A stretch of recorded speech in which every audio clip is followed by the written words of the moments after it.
ल जानु by by ल गयो जानु ल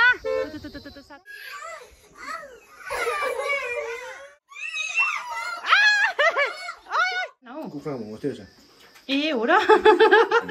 दिदीले बनाउनु भएको डल्लो चाहिँ एकदम दामी भइरहेछ रुँदैछ के मोमो खाँदै यहाँ सकुन 17 प्रो म्याक्स किनेपछि चाहिँ म छुनु नि दिदिनै बुढालाई चाहिँ पढाइबाट सुङ्नु मात्रै यसरी मेरो पनि कस्तो मोमो खान मन परेको हामीलाई त मोमो भनेपछि त सासले तान्नु मन पर्छ हाई गाइस नमस्ते गुड मर्निङ सबैजनालाई and welcome back to my channel हजुर सबैजनालाई मेरो नयाँ ब्लगमा अनि नयाँ भिडियोमा स्वागत छ हजुरहरूलाई है अनि सो साथीहरू तपाईँ कस्तो हुनुहुन्छ ठिकै हुनुहुन्छ होला हो सबैजना है अनि म पनि एकदमै ठिकै छु अहिले चाहिँ होइन फिलहाल चाहिँ मौसम पनि एकदमै राम्रो भइरहेछ होइन अरू बेला चाहिँ अब यस्तो भइरहेको थियो पानी परेर होइन हिजो अस्तिसम्म चाहिँ एकदमै पानी परिरहेको थियो अनि अचानक हुन्छ नि पानी परेर ठन्डा पनि एकदमै ज्यादा बढेर आयो किनकि अब यो पालि चाहिँ यो पालि अब उयसको टाइममा चाहिँ यो समरको टाइममा चाहिँ गरम धेरै भएन नि त यहाँनिर चाहिँ अब गरम धेरै भएन भने पनि भयो लास्ट इयरको जस्तो गरम भएन अनि यो पालि चाहिँ एकदम कम्ती गरम भएको थियो तर फेरि अचानक पानी परेर होइन एक हप्ता जस्तो पानी अचानक रेगुलर परेको गऱ्यो एकैचोटि एक्कासी ठन्डा पनि आयो हो अनि यसो एकदमै चिसो भएको छ साथीहरू अहिले चाहिँ होइन तपाईँले देख्नुभएको होला बहिनी होइन बहिनी चाहिँ अस्ति नानी भएको थियो नानी चाहिँ अब 1 महिना भयो अनि आज चाहिँ बहिनीहरू चाहिँ नेपाल जानुहुँदैछ अनि सो म चाहिँ अब भेट्न जानु लागेको छु किनकि नेपाल चाहिँ छुट्टीमा जाँदैछ नि त बहिनीहरू अनि अब भोलिपछि मैले भेट्नु पाउँछु कि पाउँदिनँ भनेर नि है अब भोलिपछि म त जाने मेरो पनि हुँदैछ अब बिस्तारै अनि सो तपाईँहरूलाई कहिले जान्छ भने त्यो चाहिँ म बादमै भन्नेछु होइन मेरो पनि जाने दिन आउँदैछ यहाँबाट म तर यहाँबाट कहाँ जान्छु भने त्यो चाहिँ म बादमा नै भन्नेछु होइन सो आज चाहिँ बहिनीहरू आमाहरू जानुहुँदैछ आमालाई पनि पुऱ्याउँदै सो तपाईँलाई अहिले देखाउँछ है त के हुनेछ कस्तो हुनेछ बहिनीहरूको चाहिँ यो ट्रली निकालेर पनि रेडी भइसकेको छ हो जानु लागेको भन्दा सामानहरू चाहिँ निकालेर राखेको होला मे सबै प्याकिङहरू रेडी नेपाल लानुको लागि चाहिँ त्यो ट्रली एउटा अनि यहाँ एउटा रहेछ 2टा 3टा 4टा झोला रहेछ खुसी भएर हेर्नु न झोला बोकेर म बोकिदिन्छु भनेको कि बाई पढाइबाट बाई गरेर यहाँ अथर कुदेको हेर्नुहोस् यहाँ कुदेको मै बहिनीलाई बाई गर्नुको लागि कुदेको मेरो छोरा आमा ल्याउनु के झोला म बोकिदिन्छु यताबाट जानुपर्छ यता ल आमालाई यहाँ आएर कस्तो लाग्यो पैसा नदिनु के पैसा नपर्दैन यता ल्याउनु के झोला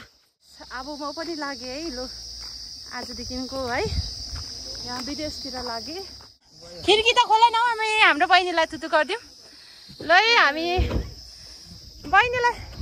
यो तुतु ल जानु बाई बाई ल गयो जानु ल आमा तिमी त धनी भएछ खोइ ल्याऊ पैसा हामीलाई देऊ हामी जाने बजार खोइ ल्याऊ यता जाउँ ल आन्टी र म होइन यो हामी लानुपर्छ हामीले लान्छु यो आज चाहिँ हाम्रो मोमो पार्टी हुँदैछ आज हाम्रो लन्चमा बनिँदैछ मोमो अनि यहाँ चाहिँ आटा अघि गुनेर रेडी अनि यहाँ चाहिँ दिदीले डल्लो बनाउनु हुँदैछ दिदीले आज मैले चाहिँ दिदीलाई मोमो बनाउने मगाएको छु हो सो यहाँ हेर्नु सक्नुहुन्छ यो चाहिँ किमा यो चिकन किमा एकदम जुसी बनाएको छु मैले चिकन किमा होइन यहाँ सुपको लागि यहाँनिर बोइल गरिसकेको हड्डी अनि सो अब चाहिँ हामी मोमो बनाउनु स्टार्ट हेर्नुहोस् होला यो चटनीको लागि चाहिँ मैले टमाटर पनि बोइल गरिसकेको छु हो अनि यहाँनिर चाहिँ मैले चिकनको हड्डी लगाएको थिएँ अनि यो चाहिँ सुपको लागि रेडी भइसक्यो अब चाहिँ यो अचारको लागि टमाटर र यो सुप चाहिँ रेडी भइसक्नु लागेको छ अब मोमो चाहिँ बनाउँदैछ अनि त्यसपछि चाहिँ यहाँ राख्नुपर्ने हुन्छ साथीहरू होइन हेर्नुहोस् त हामीलाई गरम भएर चाहिँ हामीले चाहिँ यो चाहिँ दही होइन अनि यो चाहिँ दही बनाएर लस्सी बनाएर खाँदैछौँ हामी चाहिँ दुईजना गरम धेरै भयो दिदी र मैले हो अनि यहाँ चाहिँ मोमो बनाउँदैछ अनि यहाँ चाहिँ दिदीले बनाउनु भएको हो एकदमै दामी बनाउनु पर्छ डल्लो मोमो चाहिँ लाम्चे चाहिँ अलिकति प्र्याक्टिस गर्नै पर्ने रहेछ डल्लो चाहिँ दामी बनाउनु हुँदैछ दिदीले होइन अब चाहिँ म बनाउँछु मैले बनाउँदैछु अब चाहिँ होइन मेरो चाहिँ यो डिजाइन हुन्छ लाम्चे चाहिँ डल्लो चाहिँ अलिकति आउँदैन डल्लो खालको बनाउनु चाहिँ अन्त दिदीले चाहिँ यहाँ बेल्नु हुँदैछ हो सो अब चाहिँ म बनाउँछु हेर्नुहोस् त त दिदीले बनाउनु भएको डल्लो चाहिँ एकदम दामी भइरहेछ छिची नभन्नु न एकदमै राम्रो भइरहेछ कस्तो मजाले बनाउनु हुँदो रहेछ नि त मलाई यस्तो खालको चाहिँ आउँदैन तर मैले चाहिँ किमा चाहिँ आज एकदमै जुसी टाइपको बनाएको थिएँ होइन अनि दिदीलाई चाहिँ अलिकति साह्रो भयो अरे बनाउनु त्यस कारणले गर्दाखेरि चाहिँ मैले चाहिँ बनाउनुपट्टि लाग्दैछु दिदी चाहिँ बेल्नुपट्टि दिदीले फेरि बेल्नु चाहिँ एकदमै दामी बेल्नु हुँदैछ है म चाहिँ मोमो बनाउँदैछु कि अन्त भिडियो बनाउनु मागेको बुढालाई अनि बुढाले चाहिँ के भन्दैछ भन्दाखेरि चाहिँ नाम मात्रै बुढाको अरे फोन चाहिँ सबै मैले नै चलाउँछ अरे होइन आज मैले भनेको छु बाधा रा मेरा पनि भनेर अनि 17 प्रो म्याक्स किनेपछि चाहिँ म छुनु नि दिदिनँ भनिरहेको छु हो अनि खै हेरौँ भन्दैछ 17 प्रो म्याक्स कहिले किन्छ हेर्छु नि भन्दैछ होइन म किन्छु नि त्यति बेला देखाउँछु कि तर पर भएर नि छेउमा छुनु चाहिँ दिँदिनँ सिधै कुरा चाहिँ बेलुका सुत्ने बेला लकरमा हालेर ताला लगाएर सुत्ने हो बिहान उठेर सँगसँगै बोकेर हिँड्छु बुढालाई चाहिँ पढाइबाट सुँग्नु मात्रै यसरी मुसाले गरी सुन्छ नि सेम त्यस्तै छुनु पनि छैन पाउँदैन अहिले नै दियो भने चाहिँ के कसो होइन अहिले नै दिएर पैँचो चलाउनु दियो म रिभ्यू देऊ त ला सकुन त रुँदै छ क्या मोमो खाँदै यहाँ सकुन गरम भयो कस्तो भएछ सिजु भन मोमो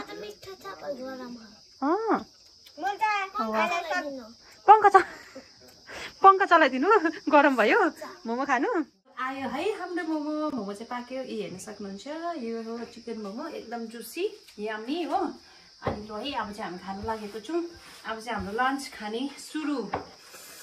गर्न लागेको छौँ लन्च चाहिँ हो अनि यहाँ चाहिँ मोमो हेर्नुहोस् होला जुसी मोमो तपाईँहरूलाई कस्तो खानु मन पर्यो होला है प्लिज भन्नुहोस् ल खानु मन पर्यो भने चाहिँ म पठाइदिन्छु पार्सल गरेर आजकल त मोमो पनि त कति धेरै उयसमा हुन्छ है सो गाइस हेर्नुहोस् ल ओहो मिलाएर नहालेको हेर्नु मैले फेरि आथा ओ कस्तो तातो एकदम हाते चिम्टा बनाएर लगाएको कि मोमो अहिले होइन अहिलेको समयमा होइन मोमो सबैलाई मनपर्छ बाजे बुढा बुढी बाजे 80-90 वर्षको बाजेहरूलाई त मोमो मनपर्छ तर मेरो बुढा चाहिँ भर्खर 30-31 वर्ष पुग्दैछ मोमो मन परेन भन्छ न मोमो खान्छ न चाउमिन खान्छ केही खानु मान्दैन न थुक्पा खान्छ मोमो नै खानु मान्दैन हो हतपत आज चाहिँ जबरजस्ती यहाँ दिदीले नै रिक्वेस्ट गरेर खानु लाउँदैछ हो नभए त खाँदैन के खै यस्तो सानो उमेरमा पनि कस्तो मोमो खान मन परेको हामीलाई त मोमो भनेपछि त सासले तान्नु मनपर्छ त है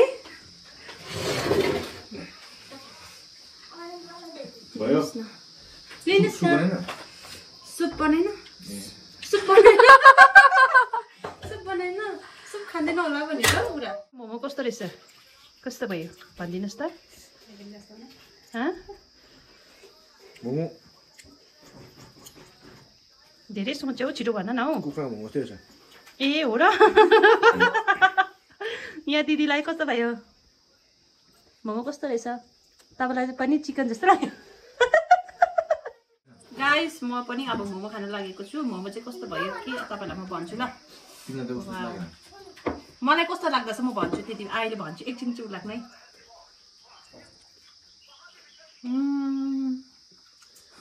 म त कुकुरको जस्तो पो लाग्यो त मिठो भयो जुसी भयो भन्ने त्यसै भन्ने गरेको के कुकुरको चाहिँ होइन नि हामी चाहिँ कुकुर खाँदै होइन हो चिकनको चिकन होइन कुखुरा भन्छ होइन चिकन होइन कुखुराको मासुको बनाएको कुखुरा भन्छ भन्दा कुकुर भनी पठाएछु टङ स्लिप भएको गाइस टङ स्लिप एकदम जुसी यामी भएको छ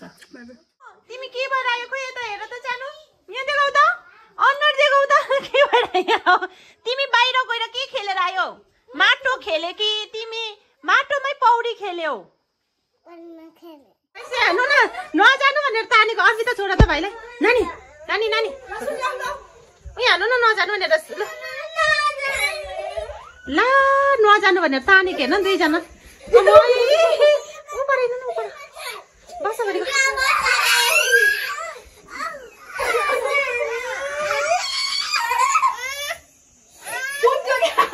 हात कुस्किन्छ अर्पिता छोड न भाइले तान्दैछ छोड न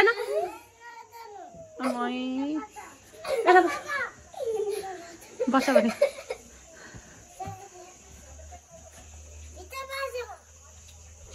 तिम्रो दिदी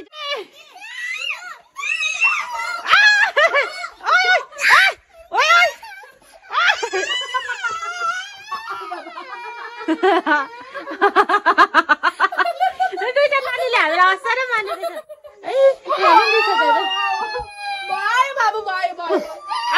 मेरो सिजुलाई नानीहरूको त रुवाबासी भइसक्यो नानीहरू रोइरह हेर्नु नि दुईटा लाखमा पढेर फेरि अर्को सकुललाई जानु नदिएको अर्को यहाँ